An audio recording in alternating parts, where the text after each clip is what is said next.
Aujourd'hui, nous allons aborder le risque sécheresse ou RGA et allons voir comment s'en prémunir. Le RGA signifie retrait et gonflement des argiles. Les argiles sont particulièrement sensibles aux variations hydriques et ont la particularité de se gonfler lorsqu'elles sont hydratées et de fortement se rétracter lorsque l'eau s'évapore. Le phénomène RGA se manifeste dans les zones à forte teneur en argile. Les terrains argileux se comportent comme des éponges.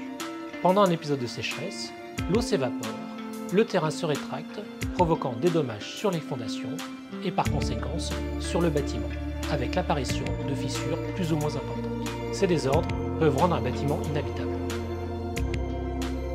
La sécheresse est la première cause de sinistralité sous le régime catastrophe naturelle depuis ces 10 dernières années. D'ici 2050, la fréquence des épisodes de sécheresse devrait augmenter de plus de 70%. Cependant, la mise en place de mesures préventives peut fortement limiter ce risque.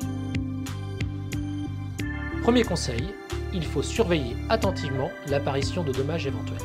Par exemple, l'apparition de fissures sur les murs extérieurs ou intérieurs, la difficulté à ouvrir et fermer les portes et les fenêtres, l'affaissement de damages.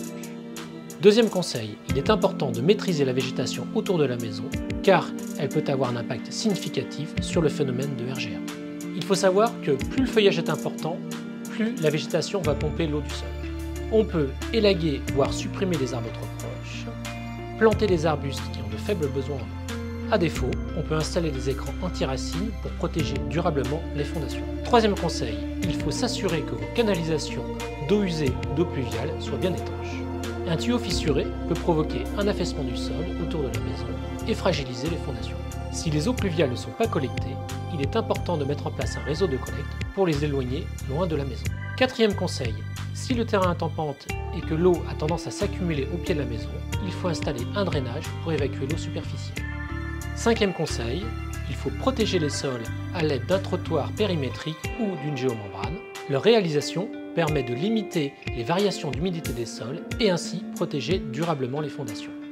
Enfin, il est important de connaître son niveau d'exposition via le site Géorisque.